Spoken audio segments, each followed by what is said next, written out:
I've just got time to wish you, from all the staff on duty tonight at Central, a wonderful Christmas. Now, it's Jimmy's.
St. James's Hospital in Leeds celebrates Christmas, we'd like to take you back to meet some of the staff and patients who've appeared in our programmes since we began in the spring of 1987. The Regional Child Development Centre is enjoying Christmas in its new home in the Children's Day Hospital, built with money generously donated by the Variety Club. 4-year-old Kate Evely and 18-months-old Christopher Booth both suffer from cerebral palsy. Kate has been coming to the centre for nearly 3 years. Christopher, who was born prematurely at the hospital, was referred when he was 5 months old. Sit on Santa's knee. Hello. Don't you like Santa? Can I introduce you to Mr. and Mrs. Booth, daughter, as soon as this is Mr. and Mrs. Booth. How do you do? And baby Christopher. How do you do? Right. What I would like to do first is hear from you what you understand about the baby's condition. The condition is known as cerebral palsy. There's been nerve damage in a certain part of the brain. Yes. And that may cause potential loss of power in the limbs, yes, particularly the lower limbs. Yes. That's what we understand. Right. What about his head control? He's got his head control. I mean, if he's in his bath, he likes to lie on his tummy and put his head up. We were told he had cerebral palsy. We thought that he might never even feed himself or sit or do anything. I mean, you don't know how severe the handicap's going to be, and we don't know now really how severe it's going to be. But we do know that he's got a good memory and he can learn things, which is obviously something which will help him to pick up things. Because he's so determined, he's extremely stubborn, he'll actually learn to walk as well. Come on then, over you go. There. That's a good boy. Clever boy. That's super, hasn't it? Come on, this is great. Oh, aren't you a clever little boy? Let's have you up here.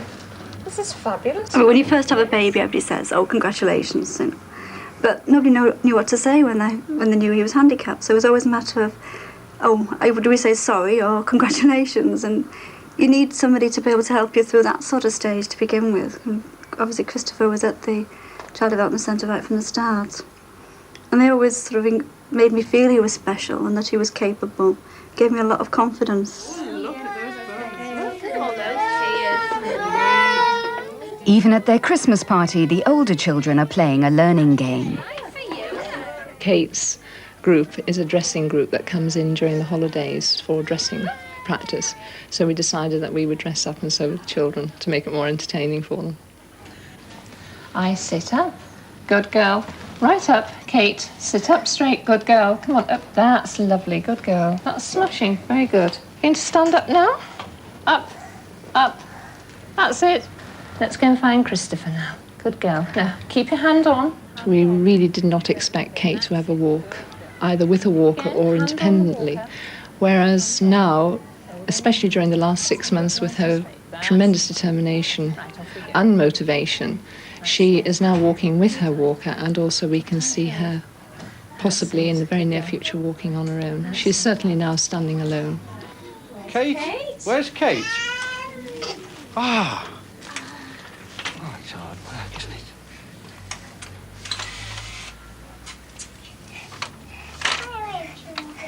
Hello, Kate. And how are you? All right. Good. Got a picture for you. Have you got a picture for me? Oh, that's very kind of you. That's absolutely fabulous. I shall pin this to my sledge. And I've got a little present here for you. There. Thank you very much. Do you want me to hold you? Despite her physical handicap, Kate's brighter than many children of her age. And by September last year, she was able to start going to her local nursery school. Do you want to, Catherine? Would you like to do this one up for me?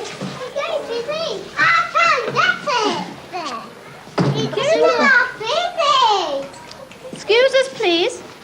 Can you see? It's gonna melt. Well, she still goes to school every morning. She still really loves it. After Easter, she's going up into the main school. We had a meeting just before the summer holidays with Mary and the psychologist and the head and everybody from school, and they've all been really good. And she's now, partly as a result of how she's fitted in the nursery so well, she's going to go to the same school but full time and carry on in mainstream education.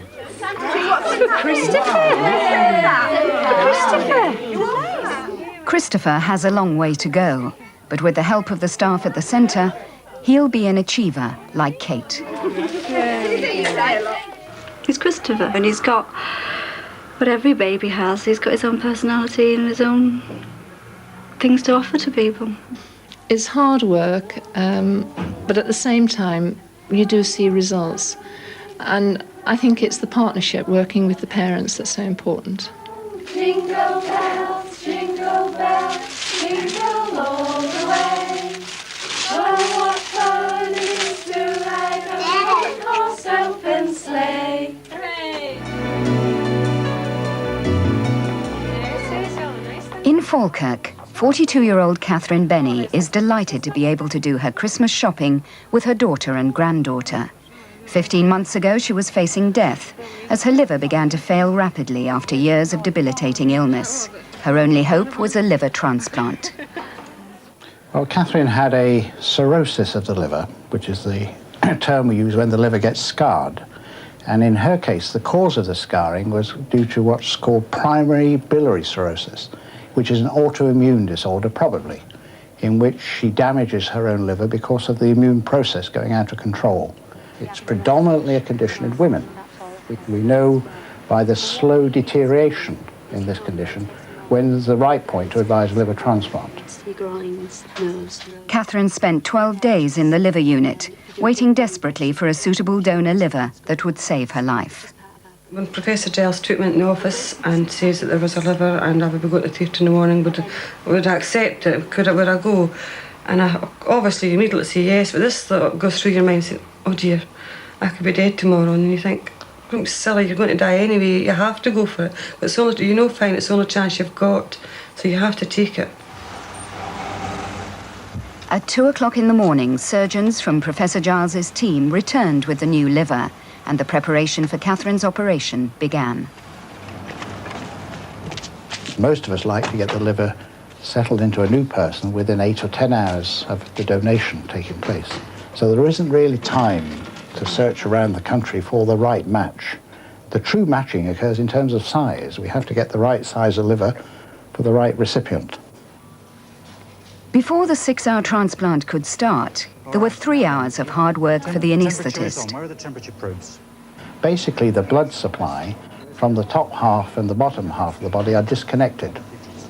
And in order for the patient to be kept alive, then the anaesthetist has to manipulate the blood volumes, has to use rapid infusers to get large volumes of fluid back into them, has to help with the bypass, which Catherine had when she had her operation, and in those ways, keeping the whole body alive, even though the top half and bottom half are disconnected, so to speak.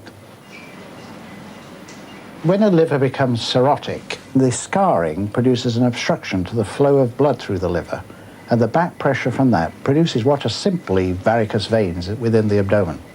So you're operating on someone who has literally millions of veins which have to be cut across. So that when you're removing the old liver, then the blood loss again is considerable until you can get control of it. And until you can get the pressure down, why putting the new liver in? Just about to start putting it in. Yes. Yes, please. People that are coming to liver failure, of course, are very ill. And the one obvious thing that is different is that the liver, which normally makes coagulation factors, clotting factors of the blood in the bloodstream, is no longer making them. So you're operating on someone who can't clot their own blood. So the blood loss is always much greater than in any other form of surgery. You all right? I felt as though there was a lot of relief there. I was happy. We'd waited for a long time, a lot of heartache in between. OK, that wasn't it over. That was just the start of more problems, but I thought that was the beginning of it was really a new start. If we take that off your face, we'll perhaps be able to listen to you. Yes. After the operation, there were many anxious days on the liver unit, as Catherine's body threatened to reject its new liver. Many patients do reject their livers, and in order to stop the rejection, then they need the very special drugs which most people have heard about nowadays, which stop the rejection process, but in so doing, of course, reduce their ability to resist infection of any type. So it's a lucky patient that comes through without any complication at all. It'll be great to be able to go out, really, and be able to live a sort of normal life. Yeah. I know maybe I'll not be able to have a completely 100% life like I had before. You have this period of high, you're really high about your operation after. Then all of a sudden, within a week, you come down to earth, and all these tears and depression and, you know, just all these emotions, and they're so kind and caring with you. It's smashing, they're great. I think you'll find you've more energy than before your transplant. Oh yes, I feel actually now I have even more energy. I feel better than what I've felt for about 2 years. But you have had a liver transplant, but you will always be a liver patient for the rest of your life, just as you were before your transplant. Yes. The first time I ironed a shirt, it was great. You know, you thought, this is great. You thought, this is ridiculous, ironing the shirts, and you think it was lovely to be able to do things yourself. Just ordinary everyday things that you hadn't done for so long. And things you never really wanted to do, but it was lovely to be able to do things again. I enjoyed it as well. Yes. Gave me a break. We weren't expecting miracles, but I suppose you could say it has been a miracle. No, it's been good to see her getting stronger every day. It's lovely just to be here for a second Christmas. I wouldn't have had. 15-year-old Jamie McGrath has been a regular patient since an accident in a laundrette when his hand was severed. It was 7 o'clock in the evening when consultant microsurgeon Simon Kay rushed back to hospital after receiving an emergency call from casualty. His father's here. Right. We need the orthopaedic SR because he's going to have to plate this.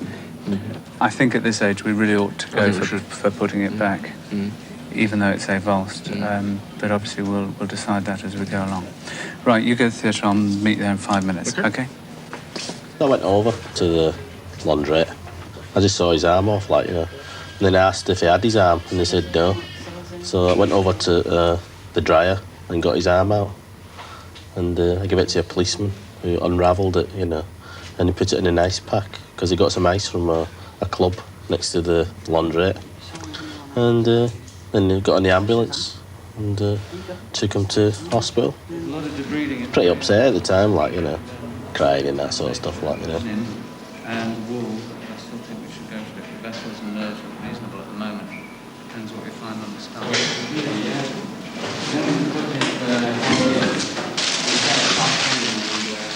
He's got a lot of bruising high up. He's got long and vein grafts, isn't he?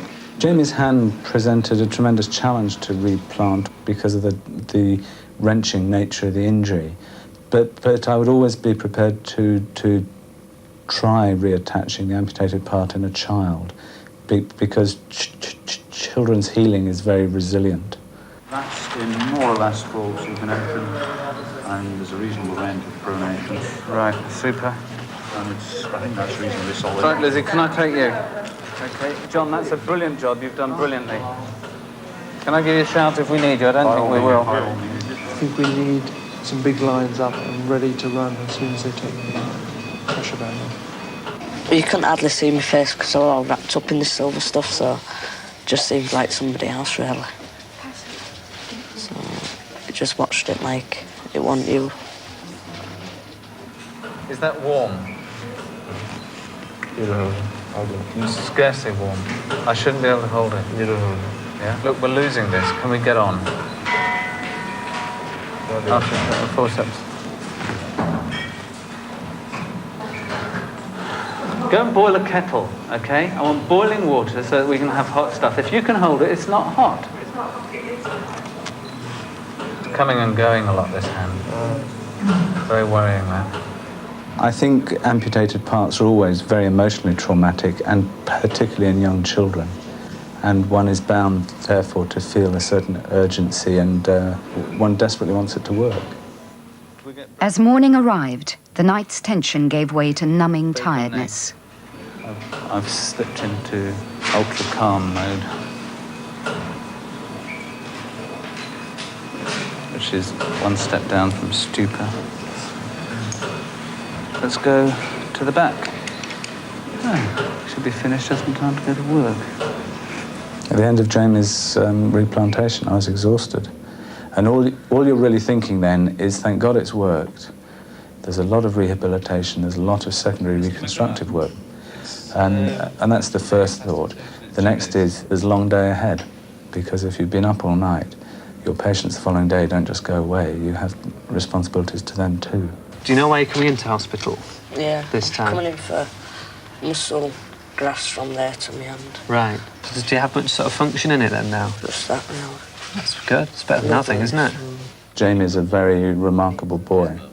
He doesn't like having surgery, but when he sees a potential payoff that's going to affect him for the rest of his life in terms of improved function, he'll go for it, I'm sure. There's a couple of times when I'm out with my friends and that, I thought if it don't get better, there's no point keeping it or something like that. So, I think it will get better. Mr. K says it will, so he's pretty sure, so I think it will.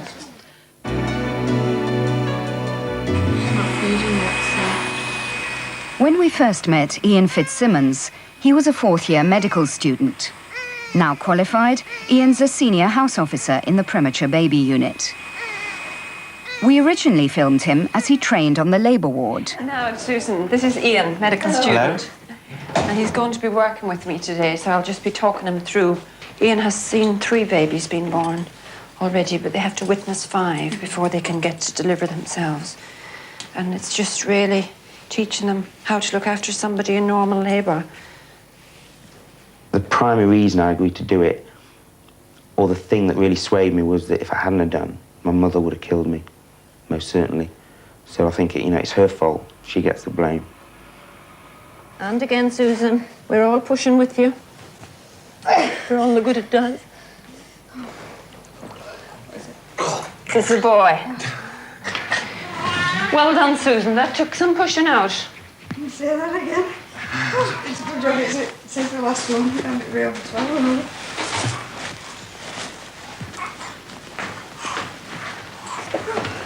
Seems fine. We'll have to keep an eye on his breathing though, because the chance of getting him down below his cords, into his lungs. At the end of his time in the department came the day of the exam results. One of the consultants would come out and read a list of names. If you weren't on that list, you'd passed. So everyone who wasn't on that list got up laughing and joking. Whereas if you were on that list, it meant that you had to have a reviver. The list I'm going to read out is the list of students for re-examination for borderline or distinction vivas, okay? Abdul Jalil, Birdsall, Brain, Cooper, Davy Quinn, Derbyshire, Edwards, and Fitzsimmons. Okay. If those people could maybe just wait here for a few seconds, then we'll get you organised. Everybody else can go. Thank you very much.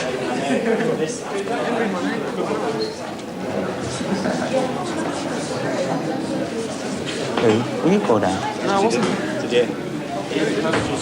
Eh? The main thing that went through my mind was, oh no, I failed. And then in my next thought it was, oh no, I failed. And they filmed it as well. how embarrassing, you know, how am I ever going to live this down? Oh, God. Right, well, it's Fitzsimmons' time for the examination.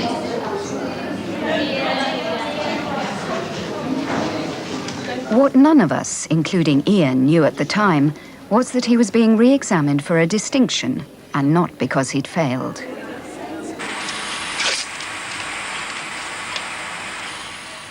Ian will now spend 2 more months in the neonatal unit before moving on to one of the children's wards. It's the paediatric side that is the most enjoyable. There's a happy atmosphere, even with sick children on. Plus, I'm a kid at heart anyway, and it's lovely to sort of play with them when you've got a spare minute, which you can't do on a lot of other wards, and get paid for it as well.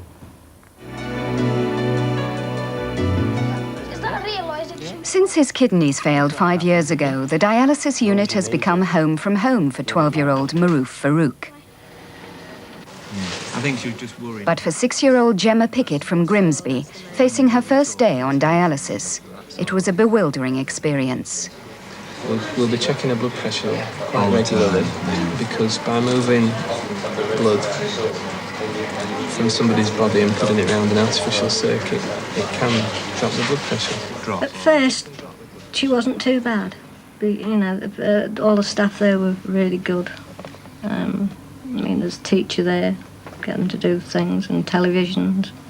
But towards the end, she started to be ill with the blood pressure. And she wasn't too happy at all. It was quite worrying with the blood pressure. See that? I'm brave as a butcher's dog, but you know that? Guess what? I can just have it for my breakfast today. What? A pizza and some mushy peas and some mashed potato. All done and dusted. It's all right now. He usually is quite bright and jolly most of the time, but he does have the downside, really. And that's usually when he's with symptoms really associated with dialysis. Gemma no longer has to face the 3 times a week trip to Leeds for dialysis. 5 months ago, she had a transplant when a precious, well-matched kidney was donated. There was a school trip, actually, and it was that particular day when we got back from the school trip that we got this phone call, 9:20 at night. There was a kidney for her. Like Christmas and birthday all in one.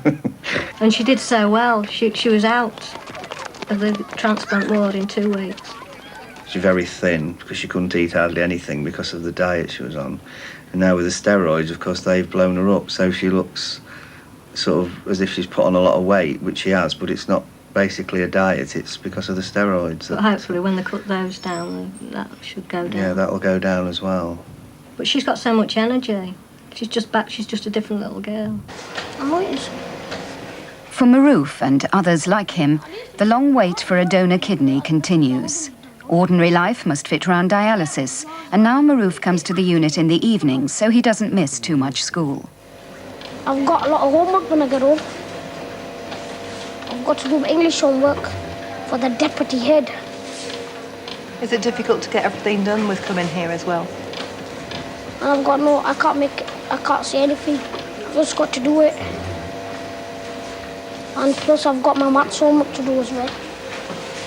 And they're both hard. This Christmas, Gemma received her school's Stephen Beecham Memorial Trophy, awarded to the child who's shown bravery and determination over the year. Yeah, well done. You're right.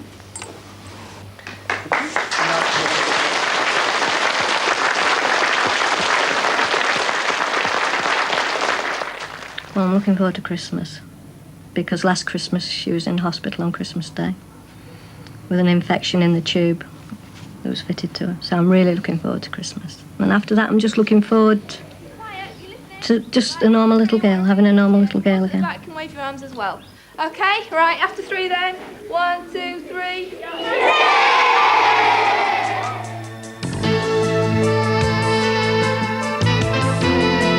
Jimmy's returns to Central next Tuesday at 7:30.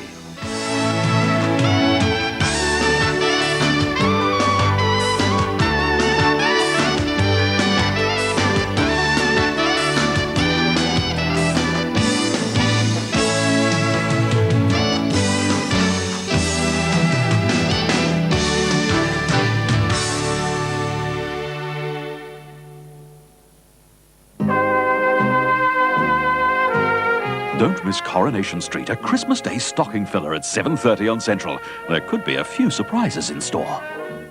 The Fields are intent on getting the fickle French into that festive feeling. Comedy next on Central in French Fields. Boxing Day is double discount day at DFS. In our biggest ever sale, there's at least a double sale discount on all surplus stock. One-off bargains like these leather chairs, previously $539, on Boxing Day only £129. Double discount means these Draylon recliners only $98. This beautiful Carrera settee $150. This leather sofa just $195. And the first 50 customers get an extra £100 off any three-piece suite. That's double discount day at DFS. Darlydale, Neasham, Droitwich, Grantham, Northampton, Shrewsbury, Cannock, Fenton and Banbury.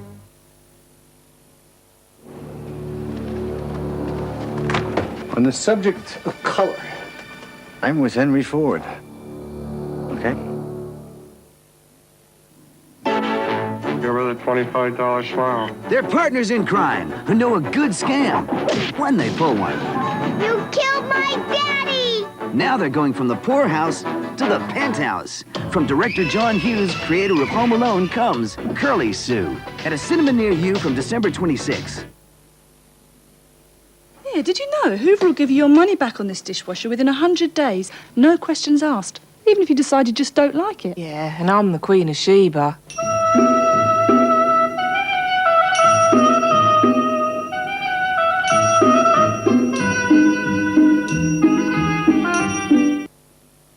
If you suffer from blocked sinuses, this is where it hurts.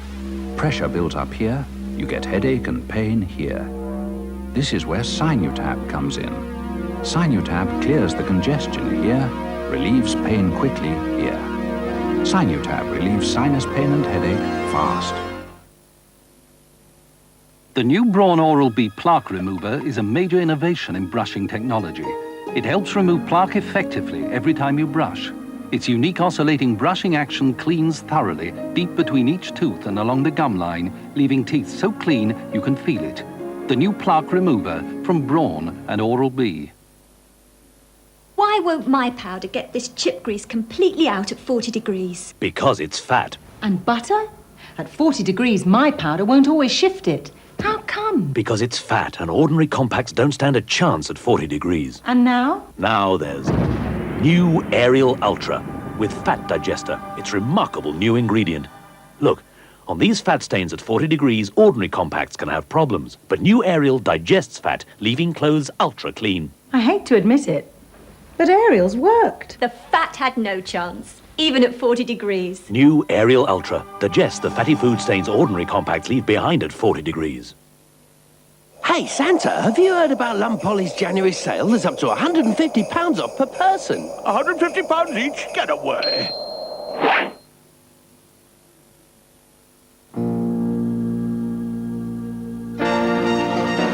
Real sherry comes only from Spain.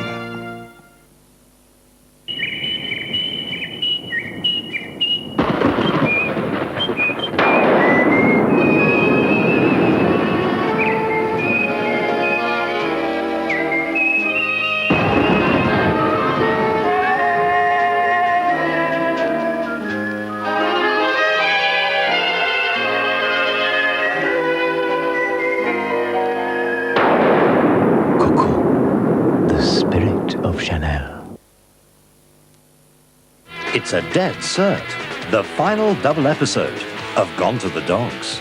Jim Morley's dog's the one we got to beat. A Christmas Friday showdown at 8 on Central. A story of love and revenge. Anthony Hopkins in To Be the Best. So you remain a mystery. What you see is what you get, Mrs. O'Neill. Got her. Oh, I've waited for this. I don't think I've ever thanked anyone for saving my life. It's all part of the service. Oh, how I waited for it! A glittering cast in Barbara Taylor Bradford's bestseller. Don't miss the conclusion of To Be the Best, Christmas Friday drama at 10:20 on Central.